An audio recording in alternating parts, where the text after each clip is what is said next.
ब्रह्मानन्दं परमसुखदं केवलं ज्ञानमूर्तिं द्वन्द्वातीतं गगनसदृशं तत्त्वमस्यादिलक्ष्यम् एकन्नित्यं विमलमचलं सर्वधी साक्षिभूतं भावातीतं त्रिगुणरहितं सद्गुरुं तं नमामि। श्री गणेशाय नमः, श्री सरस्वत्यै नमः, श्री कुलदैवतायै नमः, श्रीपाद श्रीवल्लभाय नमः, श्री नरसिंह सरस्वत्यै नमः। श्री गणेशाय नमः। विनवी शिष्यनामांकित सिद्धयोगी आते पुसत, पुढील कथा विस्तारते निरोपावी दातार। अशा प्रकारे गाणगापूरला प्रकट व्हायचं श्री गुरूंनी ठरवलं आणि त्यांनी ठरवल्यानंतर ते धूमधडाक्यात होणार, कारण त्यांची इच्छाशक्ती अत्यंत प्रबळ आणि अनेक वर्षांपासून त्यांच्या डोक्यात आपण गाणगापूरला स्थित व्हावं आणि आपलं खरं कार्य गाणगापूरला करावं असं त्यांच्या डोक्यामध्ये होतं। प्रचंड आयुष्य त्यांनी गाणगापूरमध्ये काढलं आणि अनेक लीला त्या ठिकाणी त्यांनी केल्या आणि सुरुवात या वांज म्हैशीला दुग्ध येण्यापासूनची केली। सिद्ध म्हणे, ऐक बाळा, श्री गुरुची अगम्य लीला तोची विप्रे प्रकट केला, देणे वांज पहिशी दुली। या विप्राद्वारे ते प्रकट झाले। तया ग्रामी येरे दिवशी कारमुक्तिका भयावयासी, मागो आले तया महशीसी द्रव्य देऊ म्हणतात। काही मंडळी आली, त्यात म्हशीचं काम काय होतं? माती वाहण। त्याप्रमाणे काही मंडळी त्यांच्याकडे आली की चला आमच्याकडे माती व्हायची आहे, चला। पाहतात तो काय? विप्र म्हणे, त्यासी नेदू दुबते म्हैसीस। अरे नाही हो, आता ही म्हैस माती व्हायचं काम नाही करणार। तावी तसे सकळिकासे क्षीर भरणे दोन्ही केली, करिता विस्मय सकळ जन म्हणती, वांझ दंतहीन काल होती नाकी खोण वेसण रज्जू अभिनव। कालपर्यंत ही दंतहीन वांझ अशी होती, हिच्या नाकाला वेसण बांधल्याच्या खुणा आहेत, रेड्यासारखा तिचा वापर केला गेला। ही गर्भिणी पण कधी नव्हती, ही वांझ होती आणि तिला कधी मूलही झालं नाही, वासरू कधी, रेडकू कधी झालं नाही, आणि तरीही दुभे कैसी। वार्ता फाकली विस्तारेसी, कळली तया ग्रामाधिपती। तिथल्या ग्रामाधिपतीला ही वार्ता कळली की असं असं झालेलं आहे। वांझ म्हशीला दूध आलं, जी गर्भिणी सुद्धा नव्हती अशा म्हशीला दूध आलेलं आहे। विस्मय करुणी तेवेळी आला अधिपती जवळ, तयाजवळी नमोनिया चरणकमळी पुसतसे वृत्तांत। तो आला धावत धावत त्या ब्राह्मणाकडे। अरे काय झालं? असं आहे, सगळीकडे चमत्काराला नमस्कार असतो आणि गुरुनी मुद्दाम तो दाखवलेला आहे त्या ठिकाणी, कारण त्यांना प्रकट व्हायचं आहे। विप्र म्हणे, त्यासी असे संगमी संन्यासी, त्याची महिमा आहे अशी होईल ईश्वर अवतार। संगमावर एक संन्यासी राहतो आणि तो काल आला होता भिक्षा मागायला, आणि भिक्षा मागायला घरात काही नव्हतं, मी घरी नव्हतो, मी भिक्षा मागायला गेलो होतो। तेव्हा त्यांनी मागितलं की मला या म्हशीचं दूध दे, आणि खरोखरच त्या म्हशीनी, माझ्या पत्नीने त्या म्हशीचं दूध काढलं। नित्यामुच्या मंदिराशी येती श्री गुरु भिक्षेसी, बरो नव्हते त्या दिवशी क्षीर आपणा मागितले। वांझ म्हणता रागावणी, त्वरे क्षीर दोहा म्हणूनी, वाक्य त्यांचे निघता क्षणी कामधेनू परी झाली। त्यांच्या तोंडून वाक्य निघाल्याबरोबर ही वांझ म्हैस दूध द्यायला लागली। विप्रवचन परिसोनी गेला राजा धावनी, सवे दळ शृंगारोनी। आता राजाला घाई झाली की केव्हा एकदा त्या संन्यासाला, त्या यतीला, त्या संन्यासाला मी पाहतोय। आपले पुत्र कलत्र साहित्य तो त्यांना भेटायला गेला। लोटांगणे श्री गुरुसी घाली राजा भक्तीसी, त्या ग्रामाचा तो राजा होता। घाली राजा भक्तीसी नमन केले, साष्टांगीसी एक भावे करू। जय जयाजी जगद्गुरु त्रैमूर्तीचा अवतारू, तुझा महिमा अपरंपारू, अशक्य आम्हा वर्णित। अरे तुझा महिमा इतका प्रचंड आहे की आम्ही त्याचं वर्णन नाही करू शकत। नेणो आम्ही मंदमती, माया मोह अंधवृत्ती, तू तारक जगज्योती, उद्धारावे आम्हास। आम्ही तर मायामोहात गुंतलेले मंदमती आहोत. मायामोहामध्ये गुंतल्यामुळे आम्हाला काही समजत नाही. तेव्हा तू तारक आहेस. तू आमचा उद्धार कर. अविद्या माया सागरी बुडालो असो घोरधरी, विश्वकर्ता तारी तारी म्हणून चरण लागला. म्हणून तो गुरूंच्या चरणी लागला की आम्हाला तुम्ही तारा. विश्वकर्ता तूचे होसी, तूच विश्वकर्ता आहेस याविषयी आमच्या मनात खात्री आहे. हेळा मात्रे सृष्टी रससी, आम्हा तू दिसतोसी. मनुष्यरूप धरोणी वर्णावया तुझी महिमा स्तोत्र करिता शक्य. तुझा महिमा वर्णता येणार नाही असा तू आहेस. तुची रक्षिता व्योमकेशा चिन्मयात्मा जगद्गुरु. आणि तूच शंकर आहेस, तूच व्योम आहेस, तूच केशव आहेस, तू सर्व काही आहेस, तू जगद्गुरु आहेस. येणे परी श्री गुरुसी स्तोत्र करी भवसी. अशी त्या गुरुमूर्तींची स्तुती केल्यानंतर गुरुमूर्ती संतोषित झाले आणि त्याला आश्वासन दिलं. तयार आता ते पुसती आम्ही तापसी असो यती अरण्यवास करतो. अरे आम्ही तापसी यती आहोत, अरण्यात वास करतो. या कारणे आम्हापाशी येणे तुम्हा संभ्रमेसी पुत्रकलत्र संहितेसी कवण कारण. अरे मग तू कशासाठी आलास आमच्याकडे? काय कारण काय एवढ्या सगळ्या पुत्र आणि सर्व तुझ्या कुटुंबाला तू घेऊन आलेला आहेस? ऐकून या श्रीगुरूचे वचन. राजा विनवी कर जोडून तू तारक भक्तजन अरण्यवास काय असा. अरे अरण्यात कशाला राहतो? तुम्ही जन उद्धारण्यासाठी आलेले आहात. अवतरलासी नारायणा वासना जैसी भक्तजना संतुष्टावे तेणे पै. आमच्या जशा वासना असतील त्याप्रमाणे त्या वासना तू आमच्या संतुष्ट कर. ऐसी तुझी ब्रीदख्याती वेदपुराणी वाखाणती. भक्तवत्सला श्री गुरुमूर्ती विनंती माझी परियसा. आम्ही सर्वजण तुम्हाला विनंती करतो आहे. गाणगापूर हे महास्थान आहे. स्वामी करावे पावन. या स्थानी राहून हे स्थान आपण पावन करावं. नित्य येथे अनुष्ठान वास करणे ग्रामात. या ठिकाणी आपलं अनुष्ठान करा. गावात राहा. मठ करोनी ते स्थानी असावे आम्हा उद्धारोनी. त्या ठिकाणी तुमचा मठ आपण बांधूया. म्हणून लागे श्री गुरुचरणी भक्तिपूर्वक नरेश्वर. तेव्हा राजा श्रीगुरूंच्या अगदी अक्षरशः पायावर कोसळला आणि म्हणाला चला हो गावात राहा, आमचा उद्धार करा. श्रीगुरु म्हणे विचारिती प्रकट होणे आली गती. क्वचित काळ येणे रीती वसणे घडे त्यास. श्रीगुरूंच्या लक्षात आलं आता आपल्याला प्रकट व्हायचं आहे म्हणून हे सगळं चाललेलं आहे. भक्तजन तारणार्थ अवतार धरिती. श्री गुरुनाथ राजयाचे मनोहर. पूर्वी म्हणती तयवेळी मनोरथ. राजाचे सर्व मनोरथ आता पुरवावेत असं म्हणून त्यांनी मान्य केलं. ऐसे विचारोनी मानसी निरोप देती नराधिपासी.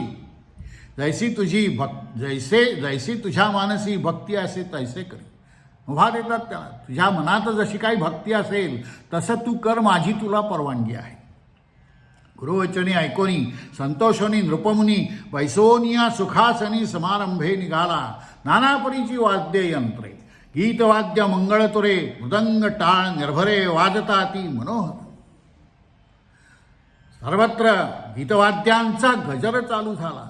नानापरीची वाद्य वाजायला लागली. मृदंग टाळांचा गजर सुरू झाला. आणि समारंभानी राव निघाले छत्रपताकेशी. गज तुरंग शृंगारेसी. आपले पुत्र कलत्रेसी सवयतीसी घेऊन. असं महाराजांना पालखीत बसवलं.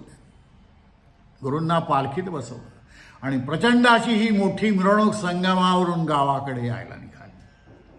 वेदघोष द्विजवरी करिता ती नानापरी. वाखाणी ती बंदिकारी ब्रिजतया मूर्तीचे. अशा प्रकारे वेदघोषही त्यांनी ब्राह्मणांद्वारे सुरू केला. येणेपरी ग्रामापती. श्री गुरु आले अतिप्रीती. अनेक परी आरती घेऊन आले नगरात. आल्यानंतर सर्व नगर लोकांनी आरत्या घेऊन त्यांचं स्वागत केलं. ऐसा समारंभ थोर करिता झाला नरेश्वर. संतोषोनी श्रीगुरुवर प्रवेशले नगरात. आणि अत्यंत संतोषाने श्रीगुरूंनी अशा मोठ्या लवाजमयात मिरवणुकीत त्या नगरात प्रवेश केला. तया ग्राम पश्चिम देशी असे अश्वत्थ उन्नतेशी. ओस ग्रह त्यापासी असे एक भयंकर. त्या गावामध्ये एक अश्वत्थ वृक्ष होता. ओस पडलेला असं होतं ते सगळं काही. त्या वृक्षापरी एक ब्रह्मराक्षस भयानक. त्याचे भय असे धाक समस्त प्राण्या भय त्याचे. त्या अश्वत्थ वृक्षावर एक ब्रह्मराक्षस राहत असे. आणि त्याचं भय या सर्व गावकऱ्यांना होतं. ब्रह्मराक्षस महाक्रूर, मनुष्यमात्रा करी आहार, त्याचे भय असे थोर, म्हणून ग्रह होत ते. म्हणून तिथलं जे काही घर होतं त्या ठिकाणचं ते ओस पडलेलं होतं, कोणी राहत नव्हतं. त्या ब्रह्मराक्षसाची, ब्रह्मसंबंधाची सगळ्यांना प्रचंड भीती होती. श्री गुरुमूर्ती त्यावेळी आले तया वृक्षाजवळी, ब्रह्मराक्षस तात्काळी येऊनी चरणी लागला. आणि श्रीगुरूंना पाहिल्यानंतर तो ब्रह्मराक्षस हात जोडून श्रीगुरूंच्या पायावर लागला, येऊनी चरणी लागला. कर जोडोनी श्रीगुरुसी विनवितसे भक्तिसी, स्वामी माते तारी असी, घोरांदरी बुडालो. श्रीगुरूंना प्रार्थना केली त्यांनी की मला या जंजाळातून सुटवा, सोडा मला यातून. अतिशय घोर अशा अंधकारात मी आहे. तुझ्या दर्शन मात्रेसी नासली पापे पूर्वार्जित. तुमचं दर्शन झाल्यानंतर माझी जेवढी काही पापं झाली असतील, ज्या सर्व पापांमुळे मला या योनीत यावं लागलं, मी ब्रह्मराक्षस झालो, तर ही सगळी तुम्ही कृपाळूपणे मला उद्धार करावा. कृपाळू ते श्रीगुरु मस्तकी ठेवी ती करू, मनुष्य रूपे होऊनी येरू, लोळत असे चरणकमळ. मनुष्य रूपाने येऊन तो श्रीगुरूंच्या चरणावर लोळू लागला. श्री गुरु सांगती तयासी, त्वरित जावे संगमासी, स्नान करिता मुक्त होसी, पुनरावृत्ती नाही. प्रसन्न झालाय श्रीगुरु. त्याला म्हणाले जा ताबडतोब संगमावर जा आणि स्नान कर. स्नान केल्याबरोबर तू या सर्वातून मुक्त होशील. गुरुवचन ऐकोनी राक्षस करी संगमी स्नान. त्याबरोबर तो राक्षस, ब्रह्मराक्षस संगमावर गेला, त्यांनी स्नान केलं, कलेवरा सोडून झाला, मोक्ष झाला तत्क्षणी ब्रह्मराक्षसाचं शरीर त्यांनी सोडलं आणि तो मुक्त झाला. विस्मय करीती सकळ लोक, म्हणती होईल मूर्ती एक, हरी अज पिनाक हाची सत्य मानी. लोकांचा प्रचंड विश्वास बसला. विश्वास बसण्यासाठी असे महान जे असतात महात्मे, हे अशा प्रकारे चमत्कार मुद्दाम दाखवतात, कारण त्यांच्या शब्दांवर पुढे लोकांनी विश्वास ठेवला पाहिजे, अगदी अंधपणे ठेवला पाहिजे. श्री गुरु राहिले त्यास्थानी, मठ केला शृंगारणी, नराधिपती शिरोमणी, भक्तिभावे पूजित. मग त्या ठिकाणी मठामध्ये ते राहायला लागले. तो नराधिपती जो काही राजा होता तो रोज त्यांची पूजा करीत असे, भक्तिभावाने पूजा करीत असे. पूजा अर्पी अपरंपार, परोपरी वाद्य गजर गीतवाद्य मंत्रेसी. श्री गुरु नित्य संगमासी, जाती नित्य अनुष्ठानासी, नराधीश भक्तीसी, सैन्यासहित आपण. आणि मग श्री गुरु रोज संगमावर स्नान करण्यासाठी जात असत. सैन्यासहित आपण तो राजा त्यांच्याबरोबर राहत असत. एखाद्या समयी श्रीगुरुसी वैसविती आपल्या आंदोलिकेसी, सर्व दैन्य दळ सैन्यसी, घेऊन जाय वनांतरा. ते गुरुना पालखीत बसून तो काही वेळा त्यांना फिरवतही असे. माध्यान्ह काळी परियेसी, श्री गुरु येती मठासी, सैन्यासहित आनंदेसी, नमन करी नराधी. आणि मग अशा प्रकारे माध्यान्हीला श्री गुरु पुन्हा मठात येत असत. भक्तवत्सल श्री गुरुमूर्ती भक्ताधीन आपण असती, जैसा संतोष त्याच्या चित्ती येणे परी राहत. समारंभ होय नित्य, ऐकती लोक समस्त, प्रकट झाले लोकात ग्रामांतरी सकळ. अशा प्रकारे श्री गुरु लोकांमध्ये प्रकट झाले. त्या ठिकाणी एक जवळ कुमसी नावाचं एक गाव होतं. कुमसी म्हणजे ग्रामासी होता एक तापसी, त्रिविक्रम भारती नावेसी, वेद तीन जाणत असे. ह्या कुमसी गावामध्ये एक तपस्वी होता त्रिविक्रम भारती म्हणून. त्याला 3 वेद येत असत आणि तो अत्यंत नित्य मानसपूजा करीत असे. सदा ध्यायी नरहरी, नरसिंहाची तो पूजा करीत असे. त्याने ऐकले गाणगापुरी असे नरसिंह सरस्वती. त्यांनी हे सगळी कीर्ती ऐकली श्रीगुरूंची. ऐकता त्याची चरित्रलीला मनी म्हणे दांभिक कळा. तो म्हणला अरे अरे काय हा संन्यासी आणि एवढे उपभोग भोगता हा दांभिक असला पाहिजे. काय हा खेळ चतुर्थाश्रमाला संन्यासी असून हे काय असं कसंही असं वर्तन तो करतोय. आणि त्यांनी श्रीगुरूंची निंदा सुरू केली. ज्ञानमूर्ती श्री गुरुनाथ सर्वाच्या मुनींचे जाणते, अतिश्वर निंदा आपली करतं म्हणून ओळखले मनात. तो जरी कुमसीला असला तरी श्रीगुरूंच्या लक्षात आलं की हा आपली निंदा करतोय. सिद्ध म्हणे नामांकिता, पुढे अपूर्व असे कथा. आणि मग पुढच्या कथेमध्ये या त्रिविक्रम भारतीची कथा आलेली आहे. मन करुणी निर्मळता एकचित्ते परिसतू, मन निर्मळकरण ही कथा ऐक. म्हणे सरस्वती गंगाधर सांगे गुरुचैत्र विस्तार, ऐकता होय मनोहर सकळा भेष्टे पावजी. इति श्री गुरुचरित्रामृत गाणगापरी पवित्र ब्रह्मराक्षसा परत्र निज मोक्ष दीधला. ब्रह्मराक्षसाला मोक्ष देण्याची ही कथा, वांज महिसीला दूध आणण्याची ही कथा या गाणगापुरामध्ये श्रीगुरूंनी प्रकट होण्याआधी केली. ब्रह्मराक्षसाला मुक्ती दिली आणि अशा प्रकारे प्रकट होऊन लोकांचा विश्वास संपादित केला. आणि त्यानंतर गाणगापूर अत्यंत अनंत नाना प्रकारच्या लीला त्यांनी केल्या. त्या सर्व आपण नंतर श्रवण करणार आहोत. गाणगापूरला आपण गेलात तर ही सर्व स्थानं पहा.